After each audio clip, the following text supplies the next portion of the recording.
আল্লাহ রাব্বুল আলামিন পবিত্র কুরআনুল কারীমের মাঝে যাকাত আদায়ের ঘোষণা দিয়ে ইরশাদ করেন, ওয়া আকিমুস সালাতা ওয়া আতুজ যাকাত। পবিত্র কুরআনুল কারীমের মাঝে রব্বুল আলামিন প্রায় 32টি স্থানে যাকাতের বর্ণনা টেনেছেন, যার মধ্যে প্রায় 28 জায়গায় নামাজ এবং যাকাতের কথা একসাথে বলেছেন। যাকাতের সর্বমোট 8টি খাত রয়েছে। এর মধ্যে 1 নম্বর খাত হলো যারা ফকির, প্রকৃত অর্থেই ফকির, পেশাদার ফকির না। আমাদের দেশে তো এমন পেশাদার ফকির আছে যাদের কিনা ঢাকা শহরে 5 তলা ভবন আছে, তারপরেও সে ভিক্ষা করে। জেনে শুনে এমন পেশাদার ফকিরকে যাকাত দিলে যাকাত আদায় হবে না। 2 নম্বর খাত হলো মিসকিন, যে এক বেলা খাবার খায়, পরের বেলা তার কাছে কোনো খাবার থাকে না।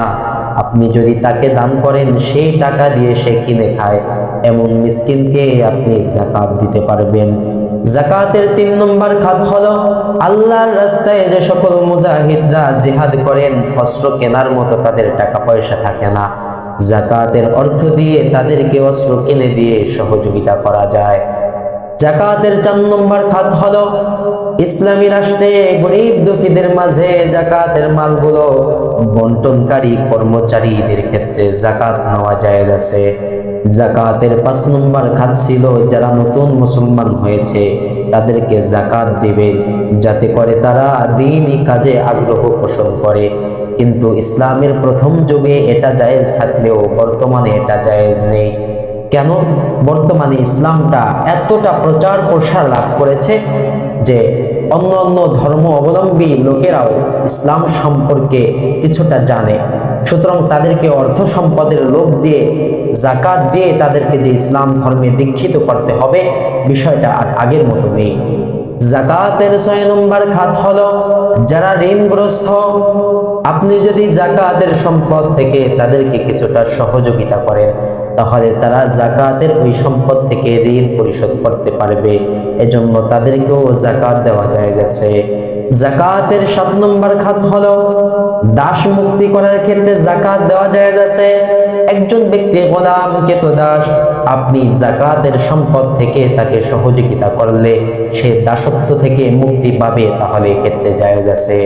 যাকাতের 8 নম্বর খাত হলো কোন ব্যক্তি মুসাফির, যদিও সে বড়লোক কিন্তু এমন একটা জায়গায় রয়েছে যে সময় ফিলহাল তার কাছে কোনো টাকা পয়সা নাই, এমন মুসাফিরকে যাকাতের সম্পদ থেকে আর্থিকভাবে সহযোগিতা করাও জায়েজ আছে।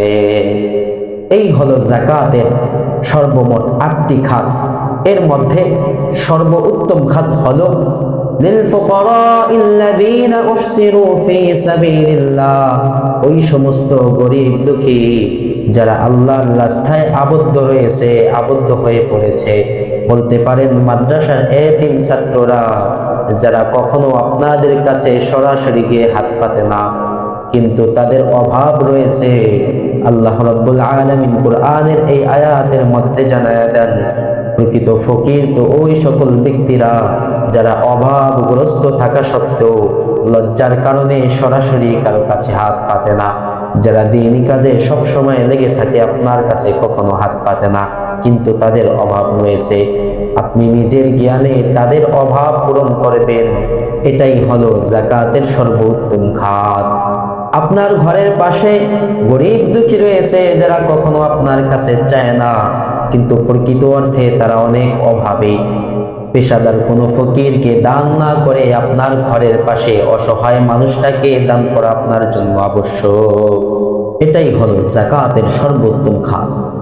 যারা নিসাব পরিমাণ সম্পদের মালিক হওয়া সত্ত্বেও আল্লাহর রাস্তায় যাকাত আদায় করে না, আল্লাহর হাবিব সাল্লাল্লাহু আলাইহি ওয়াসাল্লাম হাদিসে পাকের মধ্যে জানায়া দেন, মান আতাহুল্লাহু মালান, যাকে রব্বুল আলামিন মাল দান করেছেন, নিসাব পরিমাণ সম্পদ দান করেছেন, ফালাম ইউআদ্দি যাকাতাহু, অতঃপর ওই ব্যক্তি যদি সেই মালের যাকাত আদায় না করে, মুসিলা লাহু ইয়াউমাল কিয়ামাতি শুজাআন আকরা লাহু যাবিবাতান, কিয়ামতের দিন তার ওই ধন সম্পদগুলো কালো রেখা বিশিষ্ট চক্ষুওয়ালা বিষধর সাপে পরিণত হবে। ইউতাওয়াকুহু ইয়াউমাল কিয়ামাতি, কিয়ামতের দিন তার ওই সম্পদগুলো বিষধর সাপে পরিণত করার পর সেটাকে তার গলায় পেঁচিয়ে দেওয়া হবে।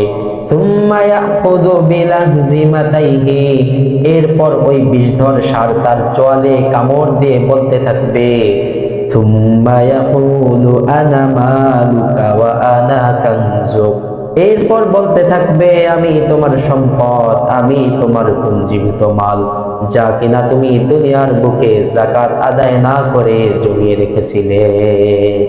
এজন্য মুহতারাম হাজিরিন, যাকাত আদায় করলে আল্লাহ রাব্বুল আলামিন তার অর্থ সম্পদকে কমায় দেন না, বরং আরো বাড়ায় দেন। যাকাত আদায়ের মাধ্যমে তার অবশিষ্ট অর্থ সম্পদগুলো পবিত্র করা হয়।